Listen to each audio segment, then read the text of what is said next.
un bilancio sicuramente pesante, un anno da dimenticare direi, un anno difficilissimo che ci ha portato a consuntivare, come ormai abbiamo tutti letto da più fonti, un 28% rispetto all'anno prima. Un segno meno nelle vendite che si traduce in un calo di introiti e fatturato per il comparto auto del Veneto pesantemente colpito dalla crisi legata al Covid. A fotografare la situazione il gruppo Auto e Moto di Confcommercio, che mostra situazioni diverse tra le province.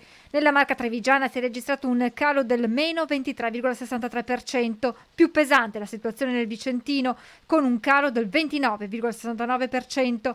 C'è poi un meno 28,19% a Venezia, meno 27,78% a Verona e ancora meno 27,31% a Padova, meno 25,09% a Belluno e infine meno 22,31% a Rovigo. L'acquisto dell'auto è uno dei più rinviabili, soprattutto in un momento di incertezza per i lavoratori e per le famiglie come questo, ma gli incentivi saranno la chiave della ripartenza per il 2021, l'auspicio del presidente Sina. C'è la campagna rottamazione di nuovo che è ripartita proprio da metà gennaio.